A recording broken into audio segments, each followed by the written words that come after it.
Muy buenas noches, bienvenidos como siempre a Opina Bogotá, el espacio para la opinión y el debate aquí en el Canal Capital, en la televisión pública de nuestra ciudad. Un saludo muy cordial, como siempre, a toda nuestra audiencia aquí en Bogotá, en Cundinamarca, en las diferentes ciudades del país, también fuera de Colombia. Gracias por estar como siempre con nosotros. En este programa vamos a hablar esta noche de tres temas principales. En primer lugar, una investigación que avanza en el Consejo Nacional Electoral. Se conocen nuevos detalles de posibles movimientos de dinero, posibles irregularidades en la financiación de la campaña de reelección del entonces presidente Juan Manuel Santos. Se han conocido testimonios de testigos que hablan de movimientos de por lo menos 3.850 millones de pesos que habrían ingresado de manera irregular a esta campaña presidencial. ¿Qué va a pasar?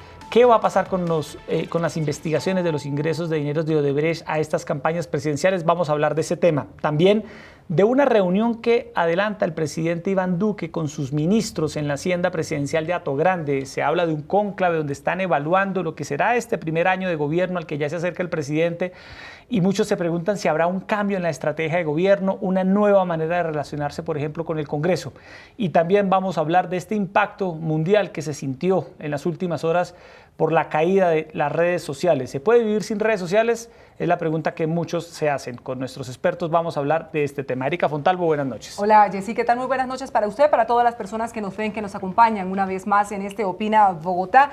Y en esa decisión anunciada en las últimas horas por el Consejo Nacional Electoral de revisar si efectivamente hubo o no hubo plata de la multinacional Odebrecht en la campaña de Santos, presidente 2014, hay dos nombres claves: Andrés San Miguel Castaño, el representante de Logistics Soluciones Integrales, y el empresario Esteban Moreno. A partir de sus testimonios vinculados a este caso de corrupción, a este entramado de Odebrecht, pues a partir de esos testimonios es que se abre esta versión de que efectivamente habría entrado plata en ese monto, alrededor de 4.000 millones de pesos, a la campaña de Santos. Tres magistrados del Consejo Nacional Electoral revisarán con lupa las cuentas y tomarán decisiones en torno a este caso que vuelve a sacudir al país frente a los tentáculos alcanzados por Odebrecht y toda la corrupción que desató en el país. Así es. Saludamos a nuestros invitados esta noche. Carlos Suárez, CEO de la firma Estrategia y Poder, reconocido estratega político. Carlos, como siempre, gracias por estar esta noche aquí en Canal Capital. Bueno, muy buenas noches a los televidentes, Erika, Jessy, Ricardo. Encantado por estar acá nuevamente. Bueno, y también nos acompaña Ricardo Galán, director de Libreta de Apuntes, periodista, consultor, estratega también. Ricardo, buenas noches. Buenas noches, Jessy, Erika, Carlos. El hombre de los podcasts. De los podcasts, así es. Sí. Bueno, arranquemos, Carlos, con este tema de los nuevos detalles que se conocen, Erika. Se habla incluso de dinero sacado en efectivo de los bancos aquí en Bogotá, que al parecer incluso se usaron escoltas que habrían vigilado el traslado de estos recursos a la campaña presidencial de Santos en el 2014. Carlos, ¿cómo analiza usted estos nuevos detalles que se están conociendo? Bueno, yo creo que el tema es, primero, escandaloso.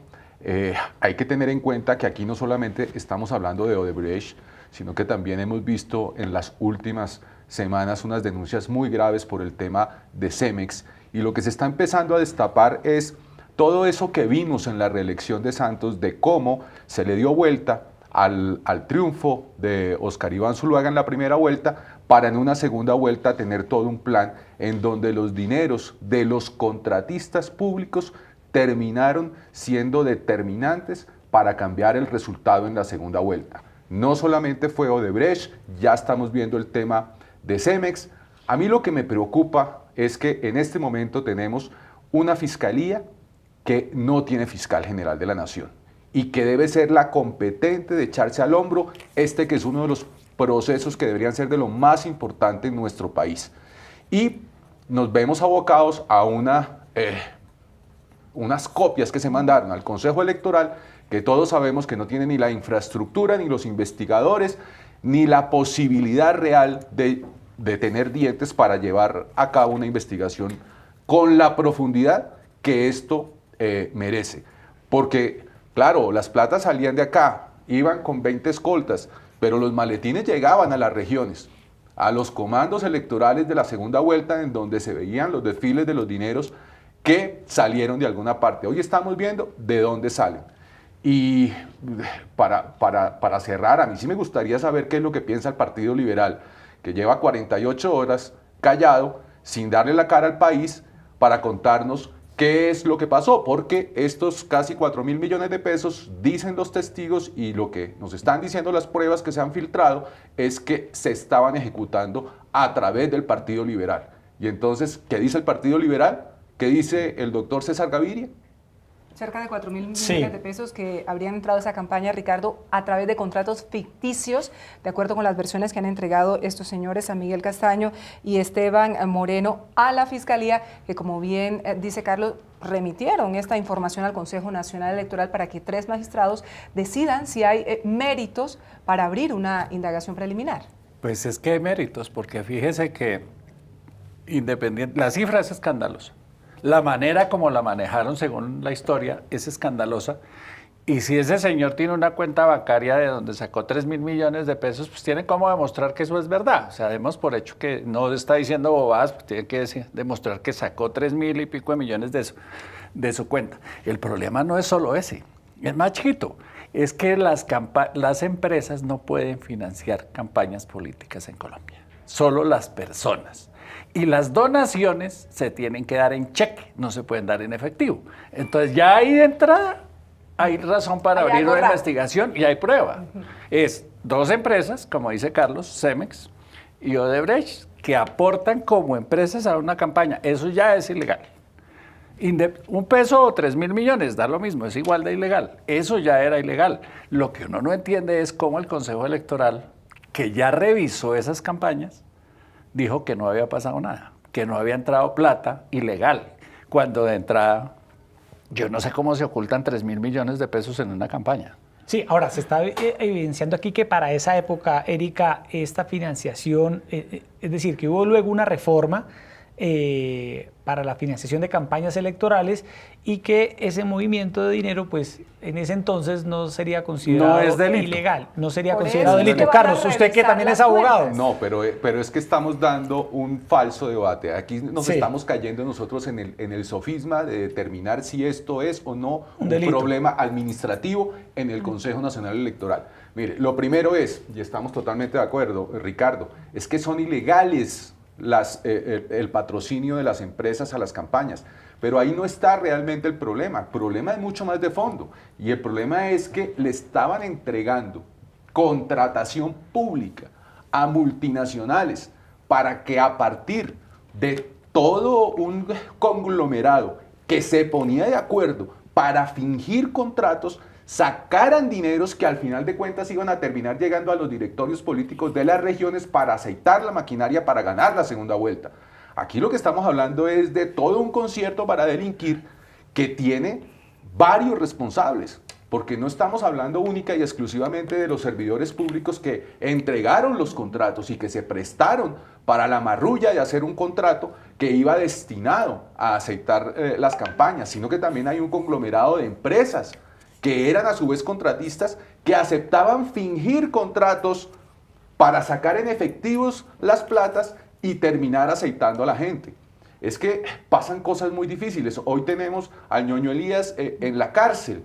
¿Y dónde están los directores de las campañas y los funcionarios de alto turmequé del gobierno, del bogocentrismo, que fueron los que se idearon toda esta película para que los caciques políticos terminaran recibiendo parte de todas estas tajadas? También se habla de Santos y de Zuluaga. Pues es decir, aquí son las 2 campañas, Erika, sobre las que hay dudas. En ese momento lo que está... El Consejo Nacional Electoral ha advertido, Ricardo, que es justamente solo la campaña de Santos. De Santos es lo que dice el Consejo Electoral, pero Carlos se quejaba de que no había fiscal.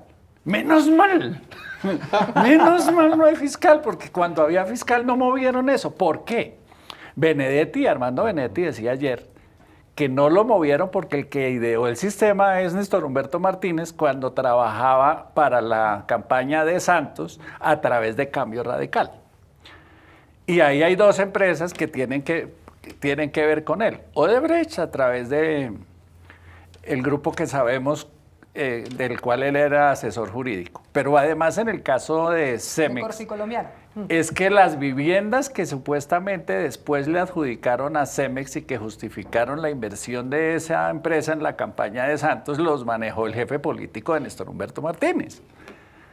Entonces ahí hay menos mal no hay fiscal, porque si él fuera el fiscal, pues ahí sí estaríamos fritos. Eso era solución inmediata para todo el mundo. Sí. Menos mal que no está ese fiscal, pero ahora sí se necesita que en la elaboración de la terna y por supuesto en la escogencia que va a hacer la Corte Suprema de Justicia, se tenga especial cuidado en poder tener un fiscal general que no tenga todos esos reparos. Eso es lo malo del momento. Que tenía el anterior. La presión sobre fiscal. Duque para la elección de esa terna y después para la elección en la Corte del fiscal, las presiones van a ser divinas, porque es que están de por medio Juan Manuel Santos, Germán Vargas, Néstor Humberto Martínez. Supongamos que la campaña del señor Zuluaga, supongamos. Que está en investigación, también se están investigando si los actúan aportes. en derecho y son coherentes, a Santos ya lo absolvieron y dijeron que eso no había pasado nada y que ya estaba extemporánea la denuncia.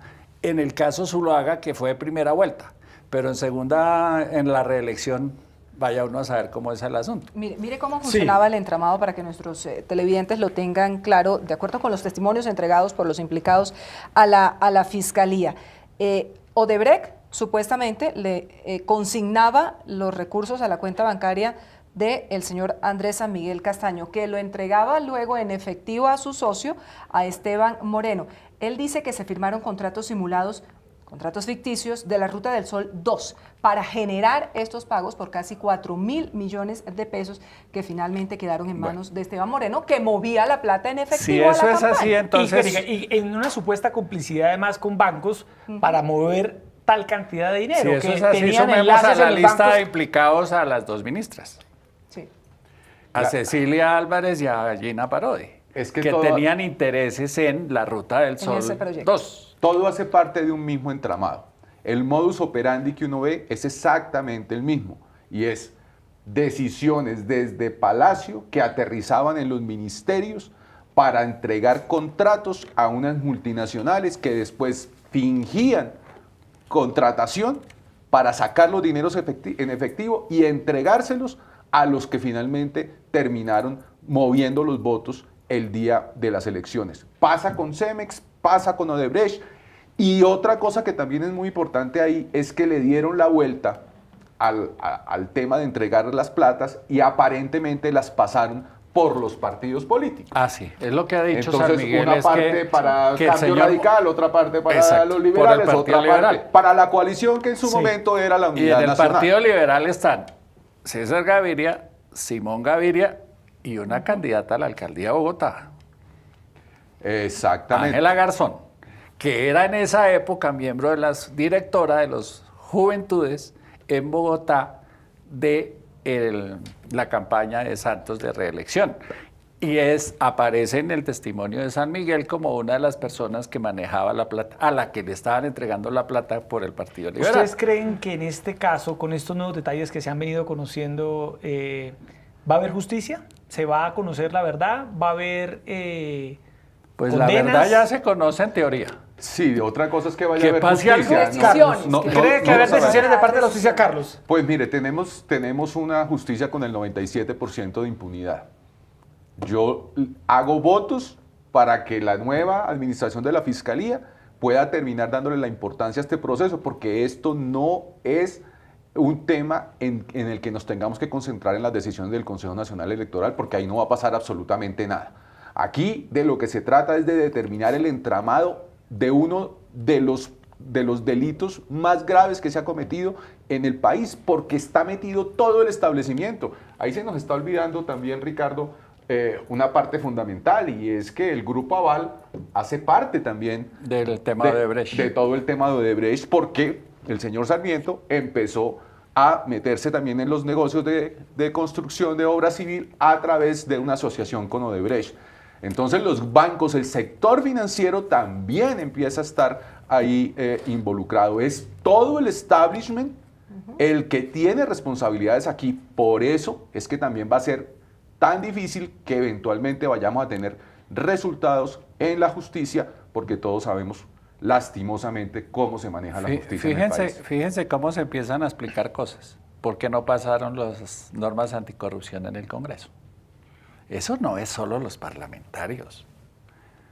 Es que también hay empresarios, es que también hay grandes jugadores de la política involucrados en el tema y no iban a abrir la puerta a través de las normas anticorrupción a que terminen ellos en la cárcel o que terminen reabriendo procesos que en teoría ya están cerrados. Porque aquí lo que van a jugar es, eso ya prescribió. Fíjese que la primera reacción del Consejo Electoral antes de que se empezaran a destapar las cosas era, si hay algo nuevo yo reabro el proceso porque si no eso yo ya lo juzgué. Y cuando vieron el bochinche como era, entonces ya hoy salieron a decir que nombraron una comisión. Ahora, el problema de esa autoridad que se llama Consejo Nacional Electoral es que son los partidos. Es una autoridad política. Son ellos mismos. Sí. Y además es de carácter electoral, sin dientes y sin ninguna posibilidad real de tener investigadores para poder llegar ¿Usted cree que a Moreno lo llaman al Consejo Electoral y pues se muere de la risa? Ya si lo llaman a la Fiscalía y hay otra cosa, pues seguramente podrían... la Ellos sanción. tendrían que ordenar pruebas. La sanción es quitarle la Aparentemente personería al Partido Liberal. ¿Ustedes creen que eso va a pasar? No, porque es que, entre otras cosas, si hay un mérito para abrir una indagación preliminar, tienen que decretar pruebas y demás. El Consejo Nacional Electoral, además en un año electoral que ya han dicho que no tienen Así recursos que la para verdad sacarlo la adelante. vamos a saber, lo que no va a haber es justicia. Sí, antes de pasar al segundo tema, en el 8000. para cerrar, Exactamente. Carlos y Ricardo, estamos en un año electoral. ¿Qué advertencias hacen ustedes sobre estos ríos de dinero que a veces se mueven, sobre todo en las regiones, para financiar campañas y que a veces los órganos de investigación pues difícilmente, Erika, detectan y pueden llegar a rastrear a raíz de este escándalo que estamos viendo con la financiación de la campaña en el 2014? Una sola cosa. Sí. Los ríos de dinero llegan a las regiones, pero salen y se destapan en Bogotá. El tarro de la mermelada se destapó en Bogotá. Dejó gran parte de la mermelada aquí y después terminó llegando a las regiones. Eso digamos que una primera cosa, yo siempre que trato de defender que este problema siempre se lo echamos desde Bogotá a las regiones y resulta que todo este entramado se cocinó en Bogotá desde los más altos niveles, desde el Palacio de Nariño salió toda la instrucción. Y lo segundo, hoy hay unas normas que de verdad ya son más complicadas con todo el manejo de rendición de cuentas, eso por un lado, y obviamente se está viendo, yo que hago trabajo en las regiones, que hoy hay menos dinero de los chorros que corrían hace 4 años, y hace 8 y hace 16, porque esto tampoco es un proceso nuevo. Aquí hay un problema cultural de política. Mientras nosotros mismos no tengamos desde los líderes un cambio estructural de cómo se hace la política y todo sea a través de la plata que termina llegando el día de elecciones, siempre vamos a buscar la manera de hacerle la trampa a la ley. ¿Por qué hay menos plata, Carlos? Yo creo, primero, porque los grandes contratistas y jugadores como Odebrecht, Siemens, etcétera, no están hoy cazando. Eso es una de las primeras cosas. Y segundo, que sí hay un miedo evidente en gerentes y tesoreros sobre lo difícil que ya lo puso la nueva reforma, en donde cada proceso que antes era administrativo ya hoy tiene una connotación penal. Y aquí se le tiene miedo es a lo penal. Yo Ricardo. creo que varias cosas. Las campañas no pueden seguir siendo tan caras. Uy, sí. No puede seguir siendo tan caras. Una campaña al Senado, 4.000 millones de pesos, cuando es un voto de 120. Por Dios, eso no tiene sentido, es demasiado costoso. Una campaña a la alcaldía de Bogotá que dura un año. ¿Cuánto cree que cuesta una campaña de un año en Bogotá? Con un equipo funcionando un año, publicidad durante un año, comunicación durante un año, movilización de gente. Esto es de locos, no podemos seguir en ese derroche haciendo campañas. Y lo otro es, los ciudadanos, hombre, entendamos. Mire, esos 50.000 pesos que les dan por un voto, se los van a cobrar. Eso se les vuelven que les quitan hasta lo que no tienen en impuestos, en mala calidad de los servicios. En serio, pongámosle conciencia a la manera como elegimos a la gente. Ya es hora de que nos volvamos serios. Antes de que pasemos a otro tema. Dice que los gerentes le tienen miedo. No demora en aparecer una empresa portuguesa por ahí en la lista de financiadores de la misma campaña. Una empresa que en estos días está muy famosa. Una empresa portuguesa. porque no ha construido 300 colegios que tenía que haber construido. Sí, en Bueno. Antioquia, Sí, en es San que Esa también está en esa lista. Sí. Se nos quedó por fuera Gina y Ceci. Eso Gini y tiene Ceci. una foto importantísima. Denunciaba la ministra de Educación, María Victoria Angulo, lo que está pasando, como a dos firmas contratistas se le entregaron las licitaciones, los contratos para construir Colegios. decenas y decenas de colegios en todo el Que no territorio han hecho. nacional, entre otras cosas, aulas que se prometieron y no nunca se han entregado. Y no se cumplió en su entrega, así es. Vamos con el segundo tema y es, Erika, esta reunión que viene sosteniendo el presidente Duque con sus ministros, su equipo de gobierno, los hombres más cercanos y las mujeres más cercanas en el equipo del presidente Iván Duque. En Hato Grande. En Hato Grande, en Hacienda 3 Presidencial. días llevan ¿Debe en o eso. no debe cambiar la estrategia de gobierno del presidente Duque a propósito de esta evaluación que está haciendo? Nos cuentan, Erika, que es un ejercicio de rendición de cuentas ante el propio presidente por parte de los ministros y se está evaluando también si se están haciendo bien o no se están haciendo bien las cosas. Pasan, exponen cada uno Están las jalando orejas duro temáticas por allá. de sus áreas y el presidente da y quita la palabra. De quita la palabra Tiene el y micrófono. llama al orden. ¿Debe cambiar la estrategia? Usted, Carlos, que es un estratega político Pues- que conoce muy bien de estos asuntos, ¿hay necesidad de que haga un cambio el presidente Duque? Yo creo que te parto la respuesta en dos. Una primera cosa es que hay que evaluar el gobierno Duque, no solamente por el gobierno Duque, es que nosotros estamos llegando a un gobierno que recibe un país totalmente descuadernado, un país que fue rediseñado arquitectónicamente en su tema constitucional a partir de un referendo que se robaron en las urnas y a partir de una reelección que se compró como la que vimos que se acaba de comprar. O sea, esto es una realidad que no podemos tapar. Muchos de los contradictores del gobierno Duque siempre terminan diciendo que es que están poniendo el espejo retrovisor. Y sí, pues claro, hay que poner el espejo retrovisor, o es que no vamos a decir todo esto que pasó y cómo se recibió el gobierno. Ahora, dicho eso, yo sí creo que el gobierno está cayendo o ha venido cayendo en un problema complicado, y es que no pudo encontrar durante el primer año de gobierno su narrativa y su conexión con el pueblo colombiano, con el ciudadano colombiano. Y a eso le está haciendo falta al gobierno. Gran parte de todo esto es que los gobiernos entran en campanas neumáticas, y esas campanas neumáticas los hacen seguir pensando que eventualmente el tema de la economía naranja o el tema de la equidad puede ser algo que termine confluyendo para que el pueblo esté sintonizado. Y resulta que ni economía naranja ni equidad es ningún norte que hoy el pueblo colombiano esté necesitando, y tampoco la clase de líder que en este momento se está proyectando por parte del presidente. Yo creo que decir que la estrategia debe seguir como está, pues tiene que ser un error craso, porque todas las encuestas nos están diciendo que el 70% de los ciudadanos no están conectados con esa manera en que se está por lo menos comunicando la estrategia de gobierno. Yo sí creo que tiene que haber un vuelco. Yo creo que hay que tener mucha más apertura y sobre todo encontrar ese norte hacia dónde es que queremos llevar la comunicación estratégica del gobierno del presidente Duque, que se le fue un año sin conectar y que tiene un gran problema, y es que este vuelve a ser un gobierno de 4 años. Ya se le fue el primero. Le quedan 3, y el último año normalmente es el año electoral. El año electoral. Entonces el tema del tiempo es muy complicado.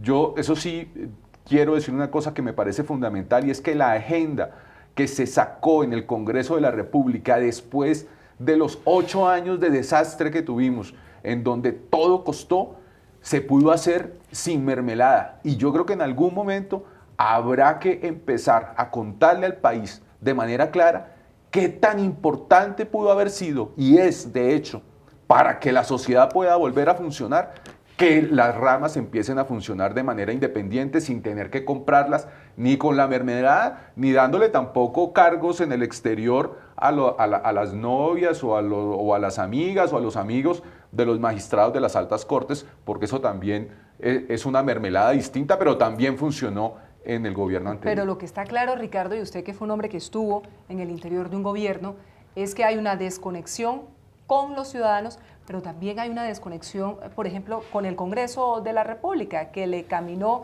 a medias, muy poco, a este gobierno de Iván Duque en su primer año. ¿Usted qué replantearía de la estrategia? Varias cosas. ¿Por qué no? La ¿Qué primera, millón? Duque tiene que convencer al país que es el gobierno de Duque y no la continuidad de Uribe ni la continuidad de Santos. Parte del problema que tiene el presidente Duque de la baja popularidad de ellas es que unos creen que es Uribe, que el titiritero es Uribe y él es el muñeco. Y lo mismo creen los otros, que es que Santos está detrás y que él le hace caso a Santos. Y creo que el país tiene que entender que el presidente Duque es Duque, no es ni Uribe ni Santos. Y él tiene que enviar las señales que le demuestren al país eso. Mientras siga enredado en esa pelea, va a ser muy complicado. Y cuando digo peleas deje de cazar peleas que no son suyas, como las peleas con las cortes, y dedíquese a sacar por lo que lo elegimos. Es que él no tiene la agenda. En este año se le han venido imponiendo la agenda. Un tiempo Santos, otro tiempo las FARC, después otra vez las FARC, después otra vez el ELN. Él ha venido haciendo un gobierno reactivo y no impone la agenda, como le corresponde a un jefe de Estado. Entonces, eso tienen que corregirlo. Y lo último es que recupere las básicas de él. A él lo elegimos para que creara una economía naranja, para que pusiera al país a hablar de otras cosas, dejara la polarización. Y a veces eso se le olvida. Cuentos de las reuniones. Sí. ¿Qué le han dicho sus fuentes? Está muy furioso, está muy incómodo con muchos ministros que les dijo él el lunes en la reunión del martes que no estaban comprometidos con el gobierno. Les jaló las orejas durísimo y sospecho que si no los cambia todos, vienen uno o dos cambios importantes. Pero también quiero decir, porque uno también tiene su correo de brujas con algunos ministros, que ellos están desencantados con la falta de liderazgo del presidente Duque. Pero, Bueno, Más pero que de Duque de la Casa de Nariño. Bueno, pero Sí, es decir, el presidente Duque de lo que es llega el gobierno. a este ya primer año, falta este mes, Erika, para que cumpla el primer año, y algunos de sus ministros pues, muestran algunos logros, lo que han hecho, pero el balance en general de los logros, obviamente de las dificultades de este primer año del presidente Duque, Carlos, ¿es bueno, es malo? ¿Y cree usted que sí amerita que haga un cambio de gabinete inmediatamente? Pues lo primero es que el cambio de gabinete ya está tarde. Debería haberse hecho desde hace mucho rato. Lo primero que pasó con el gabinete es que se nombró un gabinete supuestamente técnico que no tenía cohesión, que no tenía unidad, que no respondía a ninguna ruta ni ideológica ni cohesionada en una coyuntura que tiene una problemática de carácter macropolítico. Entonces, uno normalmente nombra viceministros técnicos, pero los ministros, que además es una función constitucional, deben tener la vocería política del gobierno. Ahí está el primer gran error que se cometió con el nombramiento de los ministros. El segundo gran error es decir, no, yo les voy a dar tiempo y no los voy a cambiar. Uno tiene que cambiar en el momento en que se empiezan a dar los resultados malos. Y los resultados malos se empezaron a dar a los 2 meses de gobierno. Lo decían todas las encuestas, todos los opinadores, pero también todas las cifras. Es que el gobierno no se trata solo de administrar. Administrar un gobierno es relativamente fácil, para eso están los técnicos. Aquí de lo que se trata es de mostrar un liderazgo, de mostrar una ruta, de mostrar un camino y convencer a todo su equipo de que tiene que desandar es por esa ruta. Y esa es una ruta estratégica, las tácticas son muchas, se pueden cambiar, pero la estrategia es una sola. Y hay que llegar con ella desde el primer día. Pero para eso al primero que tú tienes que convencer es a tu equipo de trabajo. Y si tú no tienes convencido al equipo de trabajo, pues de ahí para abajo, ¿a quién vas a convencer? Ahí hay un gran problema y un vacío que yo creo que se debería solucionar de manera inmediata, dándole un vuelco político, entiéndase, no de mermelada, no de representatividad, sino de líderes verdaderos que puedan acompañar a un gobierno que tiene la tarea titánica de venir a rescatar un país que le entregaron descuadernado. Y para eso se necesita. Pero lo ha hecho bien el presidente en este primer año, lo ha hecho bien el presidente. Pues no puedo decir que lo ha hecho bien después de todo lo que acabo de decir, Yesid. Es que el responsable de que todo eso estuviese funcionando de esa manera es el señor presidente. Ricardo. Yo creo que ha hecho muchas cosas buenas, Y una de las cosas el mensaje que les dio a los ministros el martes es que la relación con el Congreso sigue sin mermelada. Esa es una decisión de gobierno, no va a haber mermelada, entonces tienen que, porque se quejaron los ministros de que no los dejaran dar mermelada. Entonces les dijo, pues o le sirve así o no le sirve, porque la mermelada no se va a dar en este gobierno. Eso me parece que es un logro importante. Como Carlos, la agenda sin mermelada es una agenda legislativa buena. Lograr sacar una reforma tributaria, un plan de desarrollo, la ley TIC, que va a tener un impacto grandísimo en esta industria. Pero la reforma de la justicia, la reforma política... Ha hecho cosas que no están contando en educación, en tecnología, en otras cosas han hecho, pero no los cuentan. Pero no ¿siente usted, cantan. Ricardo, de pronto que se está haciendo injusto por parte de algún sector político el juicio al presidente Pues es Duque que por lo que usted dice? A él lo juzga por lo que se ve. Y lo que se ve es que pierde la pelea con las Cortes, que pierde las votaciones en el Congreso, que le hacen una moción de censura al ministro, que se equivocan en las noticias de orden público, que le están matando a los líderes sociales, porque eso es lo que a la oposición le conviene estar diciendo. Y ese es la caja de resonancia, mientras le meten campaña neumática a las cosas positivas. Culpa del gobierno, como digo. Claro. Es que si ellos no manejan la agenda informativa, si ellos no están cantando, como les dijo el presidente, salgan y cuenten lo que están haciendo. ¿Cuál es la Déjense estrategia esto. de comunicación? No Pero es hay. que los colombianos se preguntan Sí. cuál es la impronta del señor Iván Duque. No hay. La economía naranja, la gente no sabe qué es la economía naranja. Vaya ya a la Avenida Jiménez y le pregunta a alguien eso- qué es la economía naranja. Y no vas a ver, y tampoco es lo que el colectivo hoy está anhelando o soñando, que le presente un líder. Eso es otra cosa totalmente distinta. Y ahora al gobierno se le olvidó que noticia no es lo que sucede, es lo que se comunica. Claro. Y no está comunicando absolutamente nada. Y le Nada. dejó la agenda Nada. a la oposición. Claro, él vive apagando incendios en vez de provocarlos. Bueno, pero usted destacan, voy a hacer aquí como abogado del diablo porque siento que los tres están haciendo un juicio bastante duro sobre el gobierno, pero voy a hacer el ejercicio de ponerme del otro lado. Esta nueva relación con el Congreso pues cambia la manera en la que de ahora en adelante un nuevo gobierno se debe relacionar con el Congreso. Y si llega un nuevo gobierno a Colombia, Erika, y plantea volver al pasado en la relación con el Congreso, entregando contratos, entregando esta mermelada tóxica, como lo decía alguno de nuestros panelistas en su momento, pues la gente lo va a advertir y yo creo que este es un logro del presidente que hay que destacar. Va a Pero depender del CBL. en eso estamos de acuerdo. Eso Sí. fue lo primero y lo único que yo le destaco al gobierno. ¿Tú también? Va a depender del CBL. Sí. Si al final del gobierno el ciudadano siente que obtuvo un beneficio por ese comportamiento, eso ya es irreversible. ¿O será que el presidente está atrapado, un poco preso en medio de su propio partido, que a veces pareciera ser que fuera el de la oposición y no le está ayudando? También mucha gente dice que el Centro Democrático Pues, se le ha convertido en una talanquera, No, Carlos. porque son los mermeladas. pero yo no creo que el Centro Democrático se le haya convertido en una talanquera. Es más, todo lo contrario. Creo que el Centro Democrático, pese a que se queja mucho, se ha quejado mucho hacia adentro y todavía sigue acompañando las políticas públicas de este gobierno. Porque ellos sí tienen disciplina de partido. Porque ahí, Por el señor porque ahí Uribe. está Uribe, que es el que Claro. nos dice qué es lo que tiene que decir. Porque hay Usted se jefe. puede quejar mucho, pero hace esto y eso está funcionando.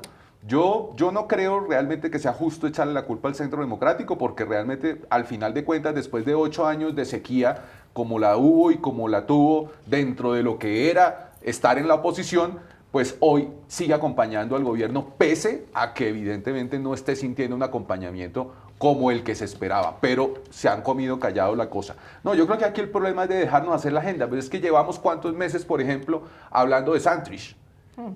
Porque no hay una agenda de gobierno que cope y que nos diga, venga, no hablen más de Santrich, vamos a hablar de X o Y o Z cosa que el gobierno quiera manejar. Pero es que para eso es gobierno. Finalmente dejamos la agenda suelta. Y eso que nos tuvieron como 3 meses hablando de Maduro. Y de objeciones. Y las objeciones a la gente. Y las objeciones, Y las objeciones a la gente. a la ¿Qué tal? Esa discusión estéril que se dio en el Congreso. Pero y vaya que y venga, impidió las la discusión de objeciones otras por lo cosas. menos tenían una posición política Sí, que sí, era sí. la del Centro Democrático versus Los el que proceso eligieron a de Duque paz. también querían que se pero hiciera esa Maduro, que reforma. no, con todo respeto, que nos importa. Bueno, No pasó nada. además. vamos con el último Y tema. no iba a pasar, que era lo más grave. Es que el perder Sí. el tiempo con lo de Guaidó, que ni siquiera es con lo de No. Maduro, porque fue con lo de Guaidó, pues nos metió de cabeza en una pelea totalmente estéril que mire ya dónde nos lleva.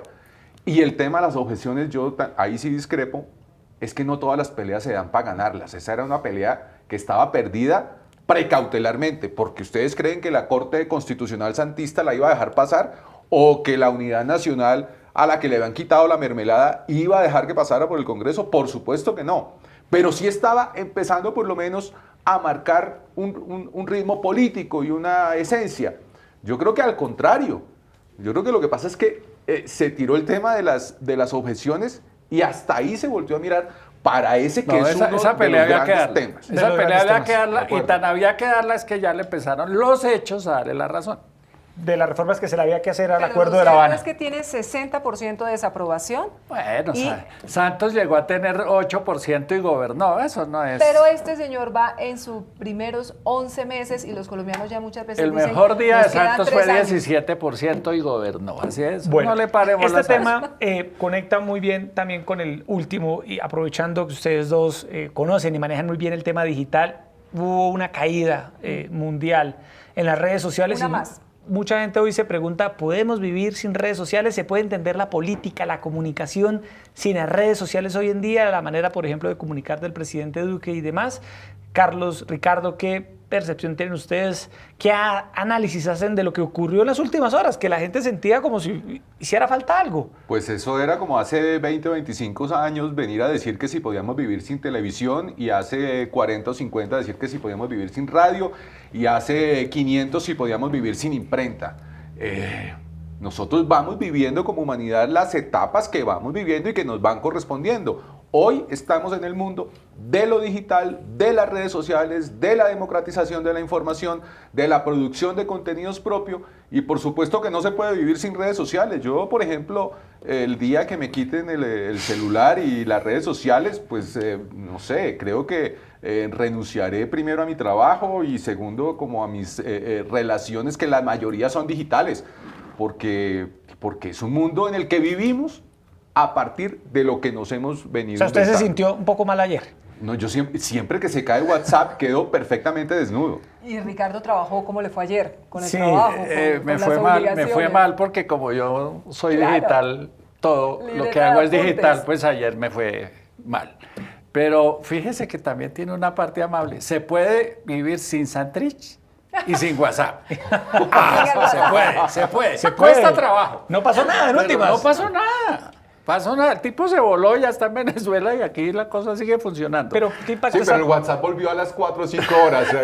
Pero- Ya de Claro, sus Ricardo, abogados pero- han dicho pero que no WhatsApp- va a cosas volver buenas y pronto. cosas malas que deja por lo menos que la gente Hay una cosa- obligatoriamente se desconecte un par de horas. Una cosa positiva es que hoy el país agradece en las redes sociales que volvieron a hablar. Eso me ha llamado mucho la atención en todos los rangos de edad, oír el testimonio. Oiga, es que volví a hablar, es que volví a tocar a la persona, Estuve volví en a un dar la almuerzo mano, en el volví que a hablé usar el con teléfono. con Me la persona que parece estaba. interesante. Ahora, no son todas las redes sociales. Son las 3 de una sola cadena, que Sí. es la cadena Facebook, Instagram, y Instagram, son del mismo WhatsApp. dueño, y cuando se caen las 3 Que- porque están todas en la que son misma las de mayor plataforma. penetración. Que tiene Y el que gran en eso monopolio. los de Twitter son unos vagos porque aprovecharon. Pero Twitter también tuvo algunos inconvenientes, incluso ellos No sé, reconocieron que... pero nadie que- se quejó del Twitter. Sí, la gente se refugió en el Twitter. Y hay pero otro ganador hoy que se llama Telegram. Telegram. las que opciones alternativas. Para ¿no? que mi gusto es existen mucho en este mejor que momento. WhatsApp. Totalmente. Y la gente ayer descubrió que hay Telegram y hoy están felices. Hoy me amanecieron como 15 o 20 contactos nuevos Sí, sí que están. adhirieron ayer a Telegram. Tan pronto se cayó el WhatsApp. Entonces yo sí soy feliz que Sí. se haya caído el WhatsApp porque la gente descubrió el Telegram. Sí, sí. Ahora, Úsenlo. en un año electoral, Carlos y Ricardo, el impacto que tendrán las redes sociales para hacer campañas, Todo. para difundir información, para persuadir el voto, ustedes trabajan Siempre en este y cuando no se campo. caiga, ¿no? ¿Cómo va a ser en este año? No, yo creo que estamos llegando en Colombia a un punto interesante de lo que está pasando con el uso de las redes sociales para hacer campañas políticas.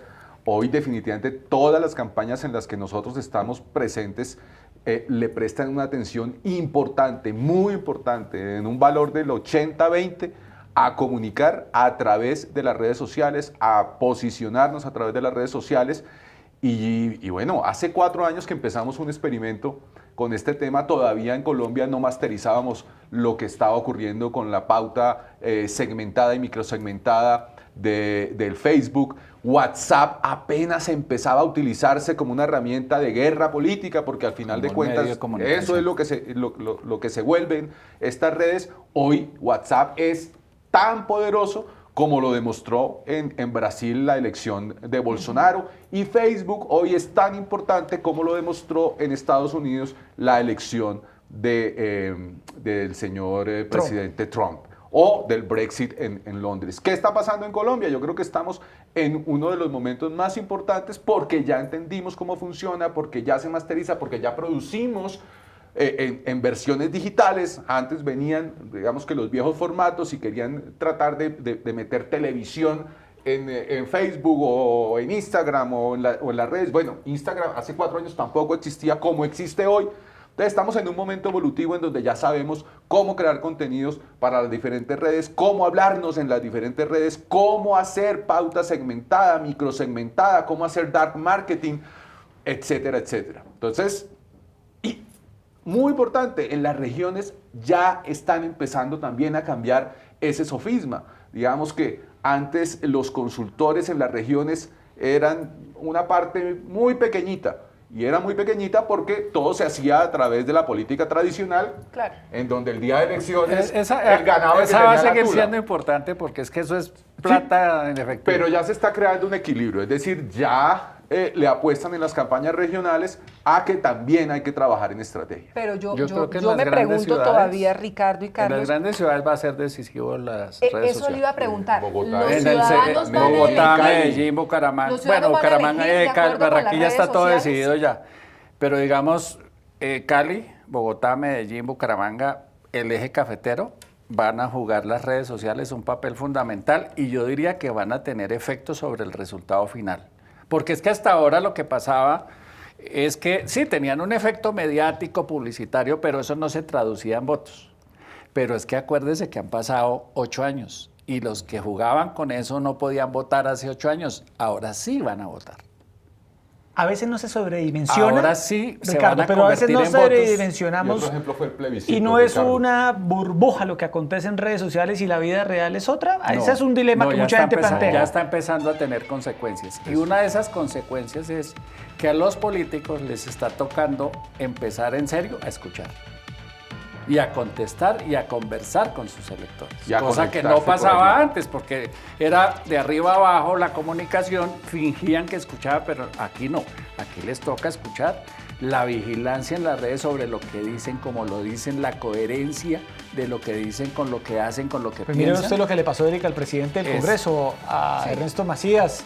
Eso Estos está días ten- que puso un tuit diciendo que ojalá la Interpol busque a Santrich, y puso fue en el arroba de Twitter el de una banda de Estados Unidos que se llama Interpol. Es que hay algunos que no conectan el cerebro con los dedos.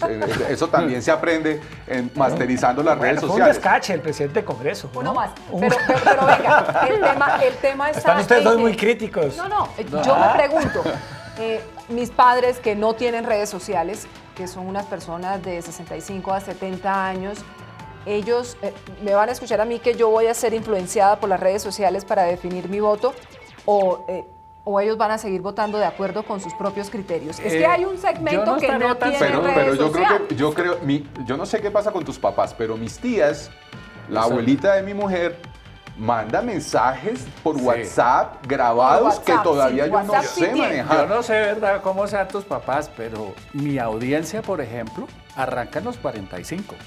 Y es una audiencia que participa, que comparte, que comenta y que tiene influencia sobre su núcleo familiar o su núcleo empresarial o su núcleo Con de amigos. Instagram, con Más Facebook o con participación que WhatsApp. los jóvenes. Los jóvenes insultan, no sé qué, no sé qué. estos son militantes. Y hay una diferencia con los jóvenes. Estos sí salen. Ellos salen a votar el domingo. Ellos sí salen a votar. Pero ellos son salen a WhatsApp, votar. son whatsapperos.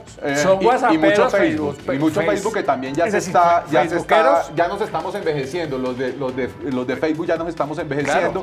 Las nuevas generaciones están mucho más en Instagram. Las redes sociales yo creo Y que en en Twitter. todas las capas. No, todos los No, jóvenes. jóvenes, adultos Twitter ya no usan. existe. ¿Cuándo Twitter ya? es una mentira bien contada. Twitter tiene en Colombia 3.5 millones de cuentas, de las cuales 1,5 millones están más o menos funcionando. De esas, 1 millón están situadas en Bogotá.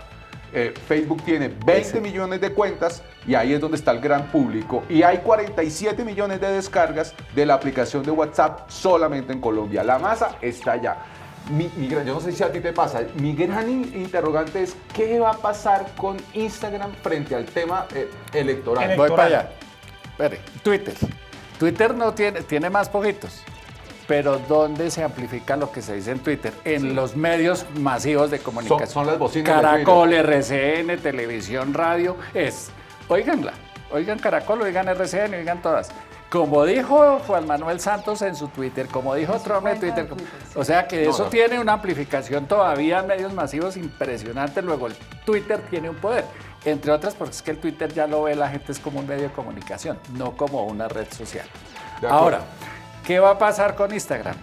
Recordemos que los jóvenes se fueron de Facebook cuando llegaron las tías. Sí, sus padres. Llegaron las tías, llegó papá, llegaron los abuelos y nosotros vamos de aquí porque eso no sé qué. Pero ya están en Instagram. Hoy es la red de más alto crecimiento, aunque ya empezó otra que se llama TikTok, que va a ser la sensación. Entonces, ¿qué pasa? En esos jóvenes va a haber una influencia. Si le saben, Hasta que lleguen las tías. si le saben llegar el mensaje. Hasta que lleguen las Ah, tías. No, las tías todas están felices, las tías todas Bueno. están felices en Facebook. Lo están descubriendo día tras día. Se nos acabó el tiempo, interesante la conversación y el programa de hoy. Carlos, como siempre, gracias por estar esta noche aquí en Canal Capital, debatiendo la actualidad y todos los temas que le interesan a nuestros televidentes. Muchas gracias por la invitación y a los televidentes muy buenas noches y también gracias por aguantarnos. Ricardo, muchas gracias por estar esta noche. Gracias a ustedes. Miren Telegram, es buenísimo. Erika. Mi libreta de apuntes Sí. también es buenísima. Gracias. Se nos Me acabó el quedo, tiempo. me quedo Sí. con esta frase que pronunció Carlos. Noticia no es lo que... Sucede. Noticia no es lo que es... ¿Cómo es que? Noticia Noticia no es... Noticia no es lo que sucede, sino lo que se Lo comunica. que se comunica. Exacto, para ver si alguien se la cuenta al presidente Iván Duque Bueno. y a su gente. A todos ustedes, gracias por estar esta noche aquí en sintonía de Opina Bogotá. Sigan con toda la programación de Canal Capital y nos vemos 8:30 p.m. como siempre en este espacio donde conversamos los temas que le interesan a Bogotá y al país. Muy buenas noches. Chao.